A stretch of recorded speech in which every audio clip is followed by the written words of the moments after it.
So, weiter geht's jetzt mit Leon im zweiten Teil des Prologs. Am Ende vom ersten Teil konnte man sich schon den ersten Text anhören. Wir hören uns den nochmal an in aller Ruhe, in einfacher Geschwindigkeit. Und hier ist er auch schon. For years now, peace has been reigning over the continent of Hesperia. The feats of ancient heroes, warriors, and magicians will live on as legends and children's bedtime stories. Everything is back to normal. Markets and trades are flourishing, raids of marauders are rare, and brigands have mostly taken to dwell in hidden groves and forests. However, wizards have lost control over their dark experiments. The Tower of Balinor has become the cradle of new races and monstrous creatures. They now roam free in the lands of Kael'Sanar and beyond. Leon, a powerful wizard withdrawn to the shadows, belongs to this world. Leon plans to carry out his obscure designs and bring back the darkness of his own past. He had studied at Balinor under the great wizard Raymond until he decided to take his own path. Leon would never forget the people who helped him survive when he was but a boy, age 6, just as he will never forget who took him away from his family, from everyone dear to him, and from his kingdom. Now, he feels the time has come to take everything back. Thanks to his magical talent, he's mastered all of nature's elements, but he has several choices to make. He could expand his powers. The task would set him on the research of the book that will allow him to learn a new type of sorcery bound to blood. His own master had revealed to him the existence of the manuscript. Or he could look for a tomb hiding a crucial artifact, a relic containing the blood of 2 ancient wizards. They both had the power to dominate all 4 of nature's elements, just as he. Of course, he could also recruit some allies. What would be better than befriending a dragon? A hooded figure trudges through the rain, supported by a cane just as tall as him. He has just left the Tower of Balinor and has no intention of turning back. He meditates on his ambitions and craves a new beginning for his life. His heart beats madly as he steps along the path. The dull sky, laden with clouds, mirrors the torment grasping his chest. Leon has a good soul, but he shall bear no limitations to achieve his goals. He faces 3 choices.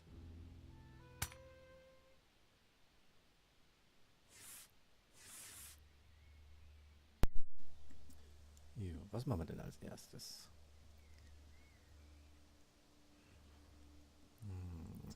Das Relikt finden mit diesem Stein wäre eine Möglichkeit, nach dem Drachen zu suchen oder das Buch zu erhalten.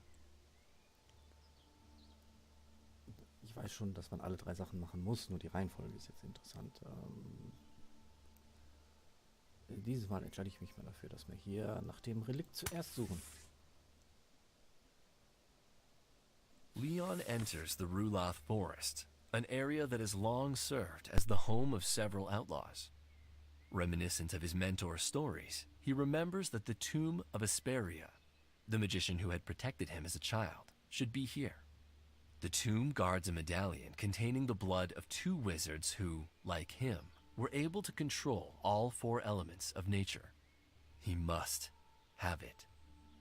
Thanks to the instructions in the Blood Magic book, he will uncover the secrets that will allow him to fulfill his claim to power. Leon explores the darkest nooks, looking for telltale signs.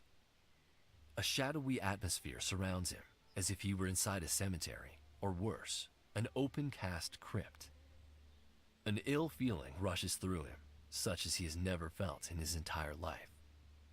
After wandering for several hours, Leon finds 2 tombs. They are both just simple mounds of rock, with no apparent markings. However, opening the wrong one might wake up the dead. He examines the tombs more closely and finds a detail he hadn't noticed before. The first tomb seems to have some old, small, clotted blood stains, while the other displays normal signs of wear due to the effects of time. Was könnte jetzt interessanter sein? Der Stein mit dem Blut darauf oder der einfach von der Witterung über die Jahre ein bisschen alt aussieht? Man mag vielleicht denken, dass der Blutige interessant ist.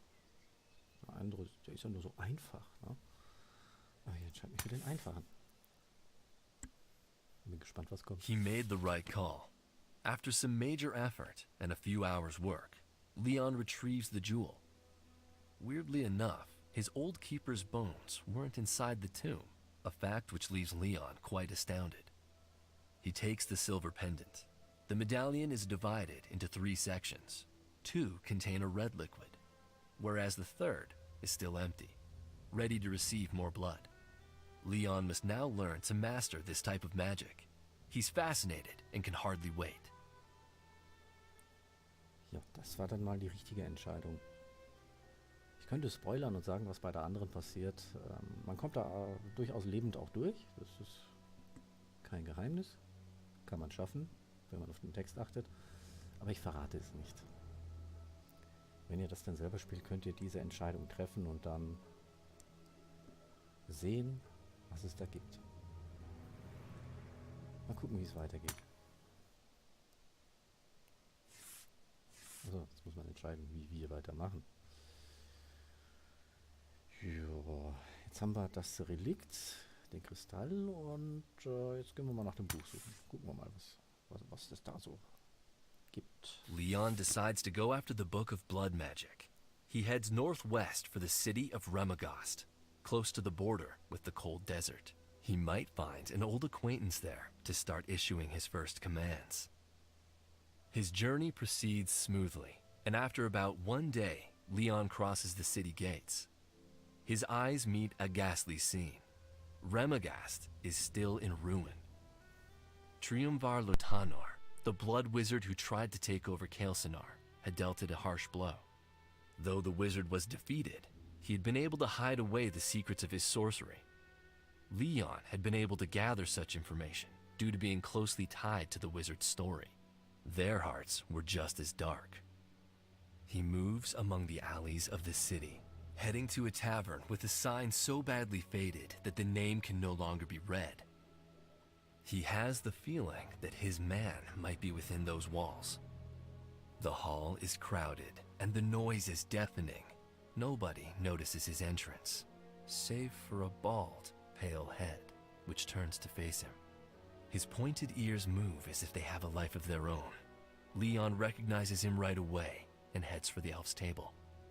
Good day, Ankalimo. Good day to you, Leon. What brings you here? My design is moving forward, declares the wizard with ill-concealed pride. What do you need me to do?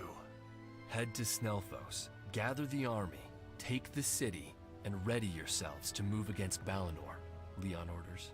Has the time finally come? Indeed. What are you going to do? Asks Ankalimo, intrigued. I will retrieve something which will render us invincible. No time to lose, then. We need to act now, declares Leon.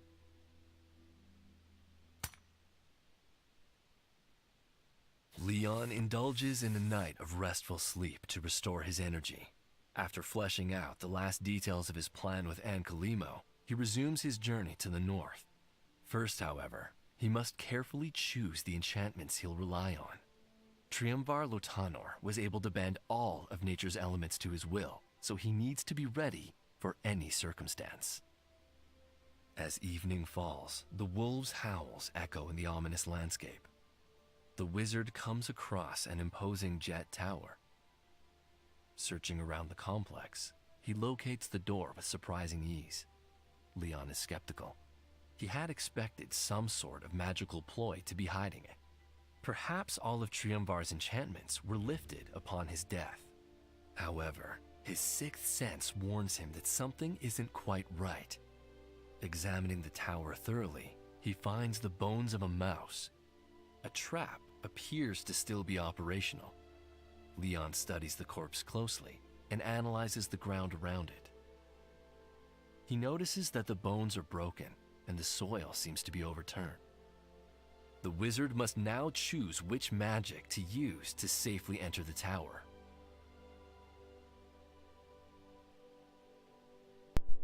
Ja, wie kommen wir denn am besten da rein? Ja? Hauen wir mal eine Runde Wasser dagegen. Gerade beim Nachteil, man muss ja auch da drüber, wo die Maus drüber gelaufen ist. Das ist vielleicht nicht eine gute Idee. Ne? Könnte eine Falle funktionieren immer noch. Ne? Die Hand auf die Tür legen würde bedeuten, man muss auch vor die Tür gehen, was dann wieder dagegen spricht, weil die Maus ja da liegt. Ne? Ein Vortex, also ein Wirbel, ein Luftwirbel erstellen, dass man hochkommt. Ne? Das klingt schon sinnvoll, weil dann kann man diese Tür meiden. Man kann die Tür auch natürlich verbrennen. Er hat aber wieder den Nachteil, man muss da lang, wo die Maus tot ist. Gut, wie gesagt, ich habe es schon mal gespielt, deswegen weiß ich das ein bisschen besser jetzt und habe mir da auch schon Gedanken drüber gemacht, länger Gedanken sogar, wie ich da jetzt am besten durchkomme. Im Endeffekt ist es so, dass bei dieser Entscheidung ganz klar ist, man nimmt den Vortex, man lässt sich hochwehen. Ist auch klar, weil jeder andere Weg, der führt über diese Falle in irgendeiner Form drüber. Die Tür ist gar nicht das Entscheidende. Also wenn man aufpasst, zuhört und auch mitliest und nochmal nachliest, dann kann man solche Sachen, wie gesagt, sehr gut erkennen, denn die Hinweise stecken im Text. Man kann sich das auch hier einklappen. Man muss das nicht vor den Augen haben, wenn man lieber nur zuhören möchte. Geht auch. Also ab mit dem Wind nach oben. Ich weiß, dass das funktioniert. The window's shutters are open, and Leon enters the tower effortlessly. The room is pitch black, save for a single glimmer of light that shines on a desk. As Leon takes a step forward, the window shut abruptly and everything fades to black. A heavy silence looms over the room. The only sound Leon can hear is a dripping noise that grows increasingly louder until it resembles that of a babbling brook. The water soaks Leon's feet, soon rising to his ankles. Even though he can't see anything, he must hurry. Leon feels his way around the room. So, hier sind es 3 Entscheidungen. Erstmal eine Flamme machen, um überhaupt was sehen zu können.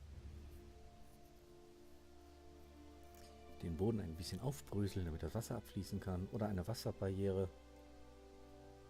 Aber er sieht ja nichts.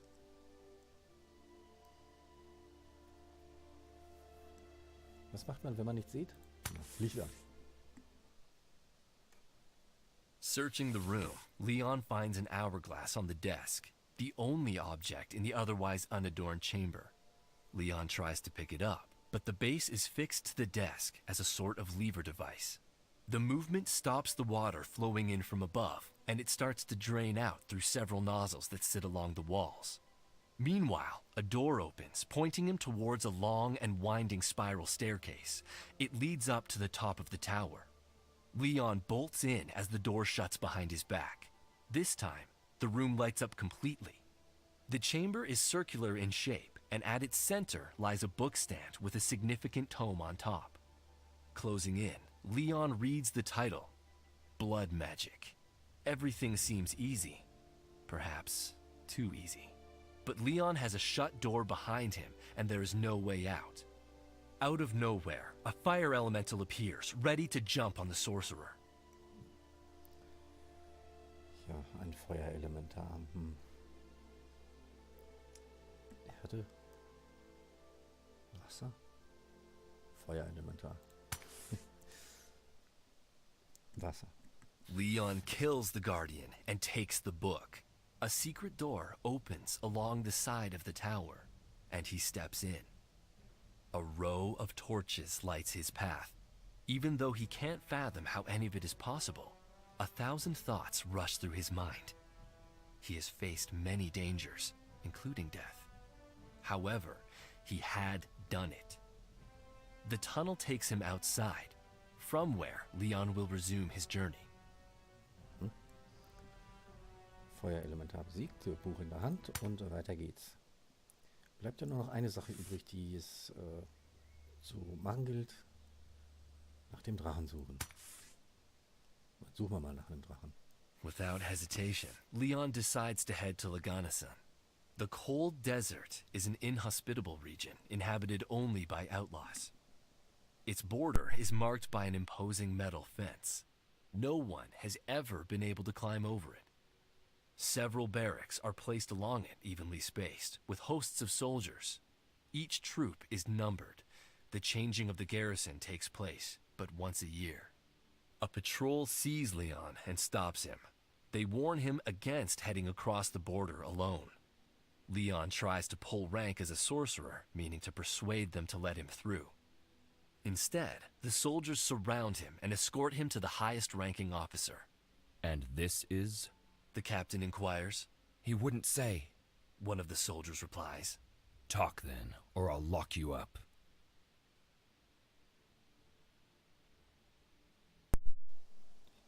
Gut, jetzt wird man hier von Soldaten rumeskortiert. Oh, okay. Und der Oberste, ja, wie auch immer man den nennen will, Captain, wie auch immer, möchte, dass man redet. Ach ja gut, dann reden wir doch erstmal. Vielleicht funktioniert's. My name is Leon. I'm a wizard of Balinor. He speaks. What brings you so far from home? My business is none of your concern. You arrogant fool. I'll have you whipped before I'll throw you in the cell. Now answer my questions. The captain of the guards is infuriated, and Leon doesn't like orders. The wizard must now decide whether to submit and start answering, or to attack. Da kann man natürlich viel machen. 4 Sachen stehen mir zur Auswahl. Man kann die mit einem Feuer hier angreifen. Also hier mit ein paar Wurzeln, Ästen. Ja. Ein Blade, eine Luftklinge auf die abschießen, um sie alle mal zu köppen. Oder man geht nochmal daher und versucht es weiterhin mit Reden.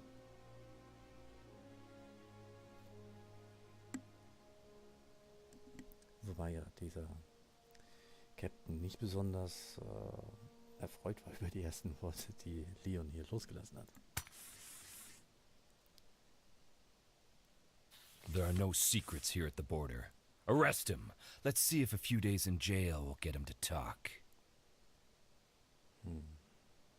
Man kann ihn jetzt sich einsperren lassen oder sagen, nein, so nicht. So nicht. Leon is outraged by the power play taking place. He decides to act upon getting rid of his audience.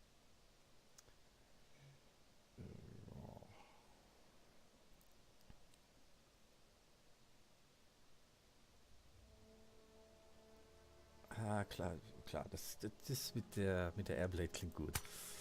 Klingt nach einer schnellen Lösung. Leon is fast, and the soldiers have no time to react. His hands are as quick as his tongue, and he unleashes the spell. Despite the devastating effects on his opponents, he is safe. The sorcerer smugly smirks. The maimed bodies of the foolish men lie on the ground, the smell of blood and guts beginning to taint the stale air of the barracks. Gut, man kann es mit Sicherheit auch anders lösen, vermute ich, aber ich sag mal, dieses Bild hier spricht für sich. Hier liegen die Köpfe ein bisschen herum. Man kann auch einen anderen Weg probieren. Ich habe jetzt natürlich beim ersten Durchspielen einen Weg herausgefunden, wie es funktionieren kann. Den habe ich jetzt auch hier gezeigt. Und jetzt geht's weiter. Once over the border, Leon explores the area. The ground is black, as if covered by volcanic ashes, and the climate is much colder than that of Kelsinar. Under a matte gray sky, dark sand and desolation goes on as far as the eye can see. Walking his tedious path, he chances upon a lonely traveler. The two spot each other from afar, but do not try to avoid the inevitable encounter. The traveler has scaly skin, and a forked tongue darts in and out of his mouth as if he were a snake. He stops in front of Leon. Who are you? He asks. Someone very dangerous if you get in my way. A friend, if you choose to trust me. Your name is... Leon Munar. You may have heard of me. The other doesn't reply. His eyes open wide, and he falls to his knees. Now I recognize you. Your fame and your past precede you. I am Therion, your humble servant. Cautiously, Leon asks him to explain. Everyone knows of the last great wizard able to dominate the elements. What brings you here? I have my reasons. I should kill you for the mere fact you have seen me, but perhaps I won't. Leon's threat sparks fear in Farion, startling him. I am sure you'll find me useful if you spare me. The wizard seems to mull over the plea and decides to test him. I'm looking for the dragon who dwells in these lands. Do not question me, just answer, as I have no time to lose. You need to head north, my lord.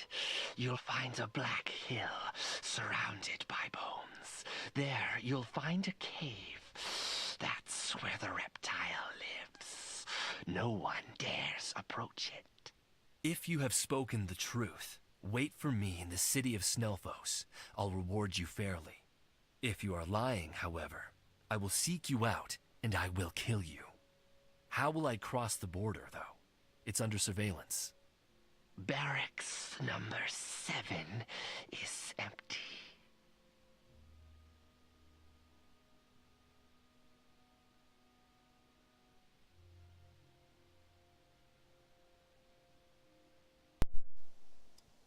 Nun, eine interessante Begegnung mit einem Schlangenmann, was?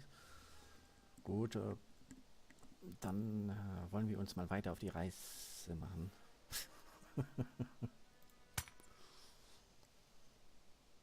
After some time, Leon finds the hill surrounded by bones, just as the Snake Man had described it. The glacial cold is in sharp contrast with the burnt color of the dragon's lair. A strange feeling grips Leon's stomach, but he doesn't give in. He knows which way to go. A nauseating smell comes straight from the cave's center. There, he finds a huge reptile, curled up and resting. It is motionless, snoring blissfully. This is the moment of truth. Here, Leon could find a powerful and nearly invincible ally. Dann mal hinein in die Höhle.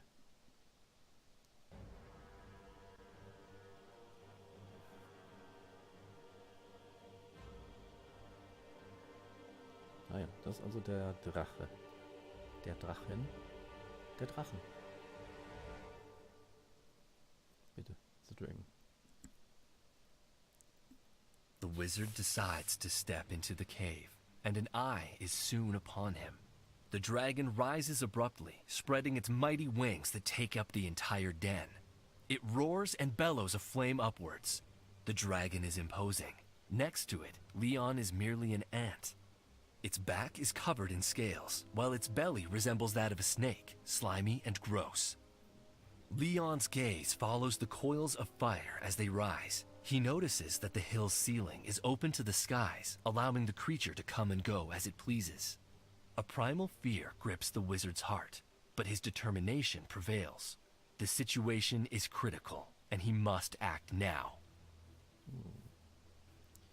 Direkt mit einem Wasserangriff angreifen. Oder, weil ja Feuer kommen wird, erstmal ein Schutzschild aus Wasser vor sich hinstellen. Machen wir erstmal das Schutzschild. The wall of water conjured by Leon shields him from the blast of fire, confusing the dragon. Leon must seize this moment and decide whether to hurl a volley of water blasts at its head to knock it out without wounding it, or to block the movement of its limbs by summoning roots from the ground.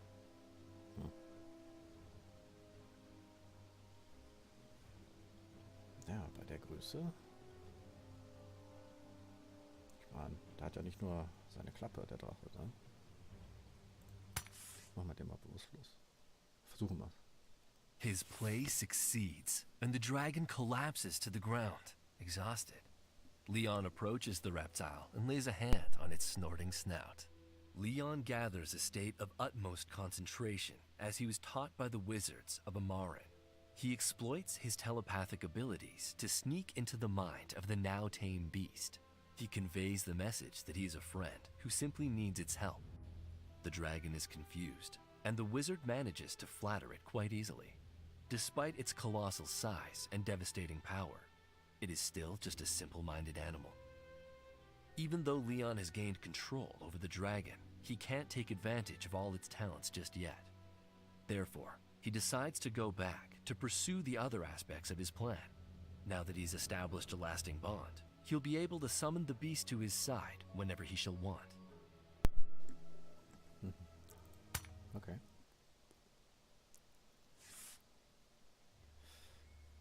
Das wäre dann auch schon das Ende des Prologs. Ja, so beginnt diese Geschichte. Sie ist durchaus interessant und spannend. Und es ist, wie gesagt, ein Pen-and-Paper-Spiel, das man alleine spielen kann. Ein Vorteil ist wirklich, wie gesagt, dass das Ganze vertont ist, dass man die vielen Texte nicht selber lesen muss. Man kann sich das auch, wie gesagt, nur gesehen einklappen. Da kann man nur zuhören und sich, wie in einem richtigen Pen and Paper, aufgrund dessen, was man gehört hat, entscheiden. Beides ist möglich. Wobei ich es ja bevorzugt, wenn man so mitlesen kann. Das ist dann schon praktischer. Kann aber jeder selber entscheiden. Und auch die gezeigten Wege sind jetzt nicht unbedingt Musterbeispiele, wie man es zu machen hat, sondern wie man es machen kann. Es gibt sicher auch die anderen Wege, die man aufgezeigt hatte, die man auch wählen kann, und was sich dann dahinter verbirgt, kann ich nicht sagen. Also es gibt extrem viele Entscheidungen.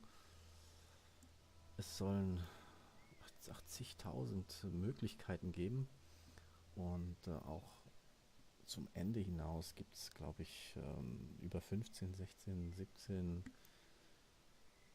mögliche Endungen, die das Spiel haben kann. Also es gibt, wie gesagt, keine direkte Vorgabe, keinen Musterweg.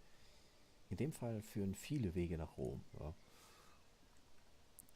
Im dritten Teil machen wir dann mit der ersten Folge des Beginnings nach dem Prolog weiter.